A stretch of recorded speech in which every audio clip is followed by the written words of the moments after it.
وہ جوان جو ہی پروان چڑھا ان فوان شباب آیا تو اس کی پیشانی سجدے کے تقدس سے مالا مال ہو گئی.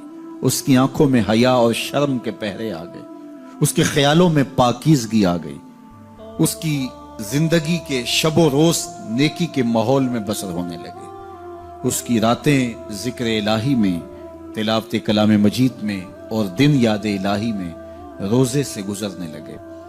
وہ جوان جس کی جوانی اللہ کی عبادت میں گزری، کیونکہ جوانی اگر عبادت میں گزر گئی تو بڑھاپا تو پر نور ہے ہی ہے. سب سے مشکل مرحلہ زندگی کا جوانی کا ہے. شیطان زیادہ ورغلاتا ہے کسی شخص کو جب وہ جوانی کے مرحلوں سے گزر رہا ہوتا ہے. تو جس کی جوانی خیریت کے ساتھ گزر گئی اور اس نے اپنی جوانی کے تقدس کو محفوظ رکھ کے منزل تک پہنچا لیا، اپنی عصمت کے جوہر کی حفاظت کی، اپنی آبرو کو لٹنے نہیں دیا، اپنی آنکھوں کی شرم و حیا پر پہرے بٹھائے اور آنکھ کو برباد نہیں ہونے دیا اور اپنی زندگی کے تقدس کا پہرا دیا، تو جو جوان اپنی جوانی کو خیریت کے ساتھ گزار گیا. کسی نے کہا تھا نا، کتاب زیست کا ایک اور باب ختم ہوا، شباب ختم ہوا، ایک عذاب ختم ہوا. تو جوانی جس کی منزل تک پہنچ گئی خیریت کے ساتھ، عافیت کے سائے میں. مشکل تو بڑا ہے جوانی کو منزل تک لے جانا، خیریت کے ساتھ، داغدار نہ ہونے دینا، جوانی کے تقدس کو رسوا نہ ہونے دینا، عصمت کے جوہر پہ کالک نہ لگنے دینا، خواہشات کو غالب نہ آنے دینا. آسان کام تو نہیں ہے، مشکل کام ہے.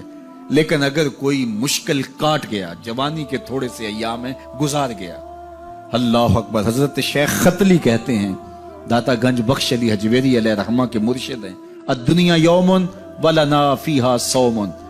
وہ کہتے ہیں دنیا ایک دن ہے، ہم روزہ رکھ کے گزار رہے ہیں. تو روزہ رکھ کے سارا دن گزر ہی جاتا ہے. دوپہر بھی آتی ہے، گزر جاتی ہے، اور عصر کا وقت بھی آتا ہے، گزر جاتا ہے، کھانے کا وقت بھی آتا ہے، چائے کا وقت بھی آتا ہے، سب کچھ ہوتا ہے لیکن گزر جاتا ہے. افطار تک بندہ پہنچ جاتا ہے. جس نے زندگی روزے کی طرح گزار دی، جس نے جوانی روزہ رکھ کے گزار دی، خواہشات کو بے قابو نہیں ہونے دیا، مشکل کام تھا لیکن اس نے مشکل کام کر دکھایا.